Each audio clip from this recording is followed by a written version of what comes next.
जब आप ई-2 वीज़ा के लिए बिज़नेस को कंसिडर करते हो या किसी भी बिज़नेस में इन्वेस्टमेंट करते हो, तो चूँकि आपको वीज़ा एप्लीकेशन से पहले एक सब्सटैंशियल अमाउंट ऑफ इन्वेस्टमेंट जो है वो बिज़नेस में करनी होती है। तो इसके लिए आपको एक राइट एप्रोप्रिएट जो बिज़नेस है, वो सेलेक्ट करना ज़रूरी है ताकि उस बिज़नेस की बेस पे आपका ई-2 अप्रूवल जो है वो कन्वीनिएंटली हो सके। अच्छा, यहाँ पे जो प्रॉब्लम आती है, जो कंसर्न आता है, इन्वेस्टर्स यूजुअली जो है वो बिजनेस आइडेंटिफाई करते हुए मेजरली इस चीज़ का उनका फोकस होता है कि ऐसा बिजनेस हो जिसमें इन्वेस्टमेंट जो है वो कम से कम हो सके, ताकि आपका अप्रूवल हो जाए, आपका अप्रूवल सिक्योर हो जाए, आप यहाँ पे मूव कर लें, तो उसके बाद अगर आप बिजनेस को एक्सपैंड करना चाहें तो आप कर लेंगे। अब ये जो बिजनेस सिलेक्शन का प्रोसेस है, इसमें बहुत सारे फैक्टर्स आपको कंसिडर करने होते हैं, जिनमें से of course amount of investment required for a particular business एक इंपॉर्टेंट फैक्टर है। इसके अलावा जो है वो कौन सा बिजनेस करना चाहिए, किस तरह की इंडस्ट्री में जाना चाहिए, वो एक इंपॉर्टेंट फैक्टर है। किस तरह के बिजनेस को आप मैनेज कर लेंगे, वो एक इंपॉर्टेंट फैक्टर है। और इसके साथ साथ जो एक बड़ा मेजर कंसर्न है, जो मोस्ट ऑफ द टाइम्स पे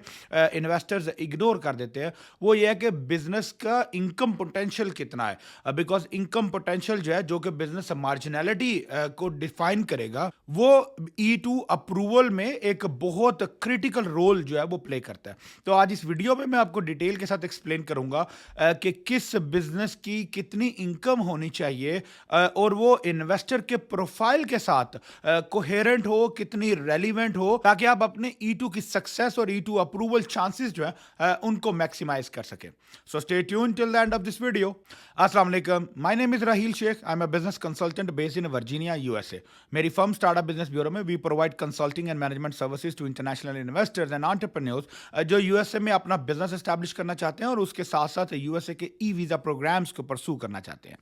ई-2 ट्रीटी इन्वेस्टर वीजा की वन ऑफ द रिक्वायरमेंट ये होती है कि आपको बिजनेस इन्वेस्टमेंट वीजा एप्लीकेशन से पहले करनी होती है। अब चूंकि वीजा की श्योरिटी नहीं होती, आपको वीजा आपको अप्रूवल जो है वो उसकी कोई गारंटी नहीं है, तो इस वजह से जो इंटरनेशनल इन्वेस्टर्स हैं वो हेजिडेंट होते हैं। वो ये सिंपल फार्मूला जो है वो फॉलो करते हैं कि छोटी सी इन्वेस्टमेंट हो, बस एक पेपर बिजनेस जो है वो क्रिएट हो जाए, जो इसकी कोई बहुत ज़्यादा डिटेल हो या ना हो, but you just want to make sure कि आप अपनी वीज़ा की जो रिक्वायरमेंट्स हैं उसको पूरा करें, वीज़ा मिल जाए, उसके बाद आप एक्चुअल बिजनेस जो है वो करना चाहेंगे, जबकि ऐसा पॉसिबल नहीं है।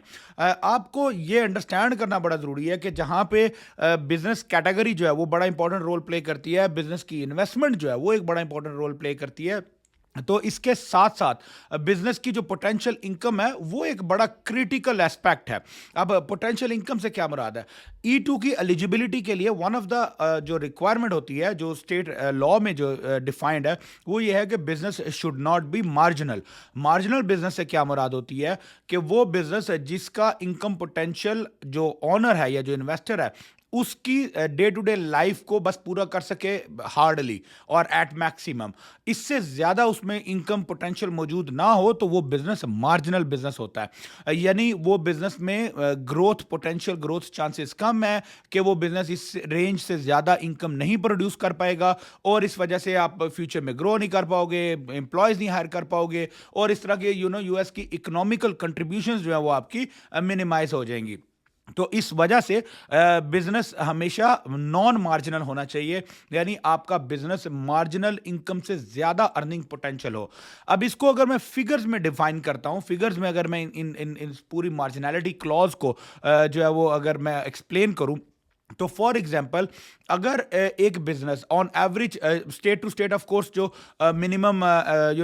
कॉस्ट ऑफ लिविंग है वो वेरी करती है, बट इन जनरल जो कि कॉमन क्राइटेरिया है, तो for example for a family of 4 जिसमें हस्बैंड वाइफ और 2 बच्चे हों आपके स्मॉल किड्स के, तो for a family of 4 at least $5,000 to $6,000 की मंथली इनकम जो है वो एक बिजनेस के लिए बड़ी जरूरी है। अब आप जब रिवर्स इंजीनियरिंग करने जाओगे तो $5,000 to $6,000 अ मंथ वाला जो बिजनेस है, जिसका मतलब है कि 60 टू 75,000 या $72,000 की एनुअल इनकम करने वाला बिजनेस, वो आपको $50,000 में नहीं मिल सकता, पॉसिबल नहीं है, बिकॉज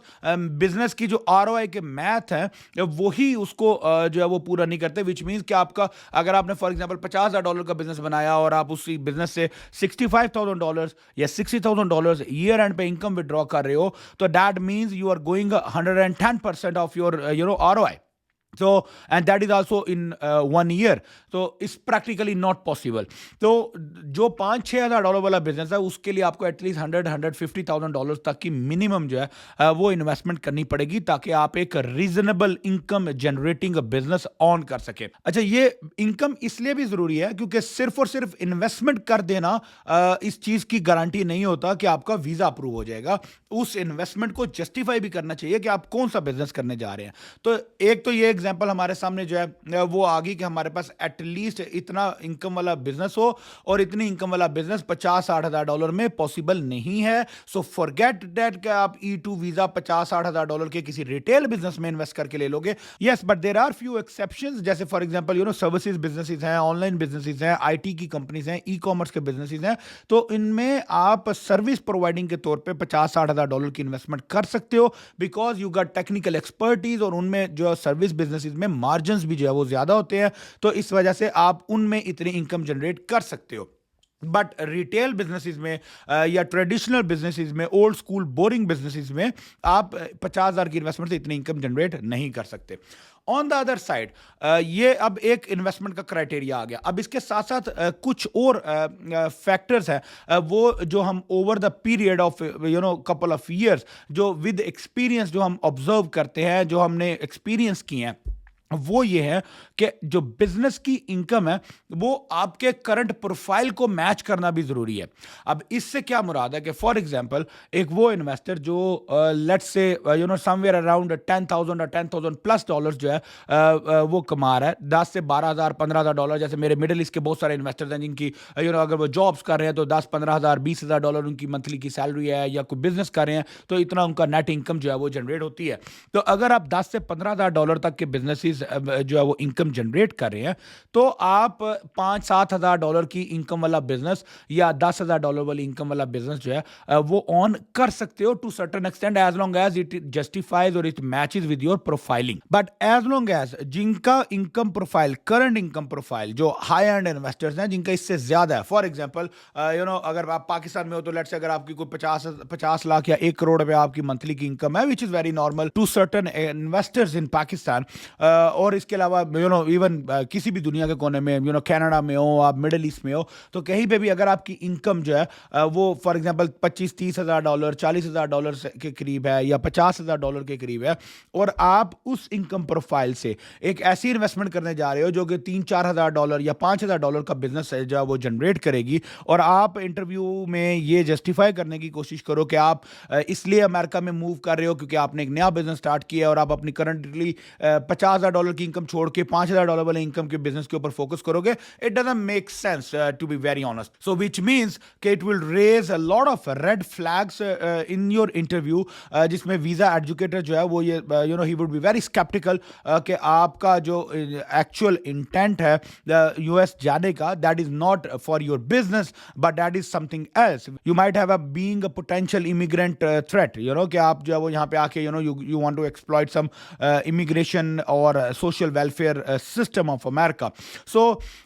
for a profile जो कि $50,000 की बिजनेस कर रहा है, वो $5,000 वाले बिजनेस में इन्वेस्ट करेगा, चाहे उसने $1,00,000 भी लगाया, but it would not justify the actual purpose, the whole business plan. तो ऐसे इन्वेस्टर के लिए बहुत जरूरी है. I mean of course you are going to the new country, new area, new region, new industry, तो नॉट नेसेसरीली कि $50,000 monthly income वाला ही बिजनेस आप स्टार्ट करो, but at least it should be justified, it should be matching with your profile कि आपने $2-3 लाख $4 लाख की investment की है. अगर आप $50,000 की इनकम कमा रहे हो, तो जिसकी वजह से आपका जो बिजनेस है वो एटलीस्ट $20,000-25,000 $15,000 की मंथली इनकम जनरेट करेगा. Then it is in a better position कि आप उनको जस्टिफाई कर सको कि इट मेक्स अ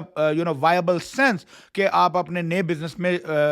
प्रमोट करने के लिए, नए बिजनेस को ग्रो करने के लिए आप अमेरिका में मूव होना चाहते हो. So in a nutshell, just putting the money into the business, आप एक बिजनेस में इन्वेस्टमेंट कर देना सिर्फ जो है वो E2 अप्रूवल की या इस E2 की सक्सेस की जो है वो कोई गारंटी नहीं है, वो कोई श्योरिटी नहीं है। एज लॉन्ग एज जो ओवरऑल पूरा बिजनेस केस स्टडी है या बिजनेस सिनेरियो है एंड योर करंट प्रोफाइलिंग है, it should all match, it should all in sync, कि आप जो है वो एक it makes a legitimate sense for you to do this kind of transaction, to do this kind of investments and to make a move and migration to USA, चूंकि आपके अपने business की या अपने इन्वेस्टमेंट्स की सिक्योरिटी और growth के लिए जो है वो जाना चाह रहे हो। So hope that video will help you understanding कि आपको कितनी बिजनेस वाली इन्वेस्टमेंट और किस तरह के बिजनेस में जो है वो इन्वेस्टमेंट करनी चाहिए ताकि आप अपने E2 की सक्सेस को इंश्योर कर सको। यूएस बिजनेस से रिलेटेड या E2 वीजा से रिलेटेड आपके फर्दर क्वेश्चंस हो, कंसर्न्स हो, तो feel free to reach out to me and my team would be happy to address all of your concerns. Thank you so much. अस्सलाम वालेकुम।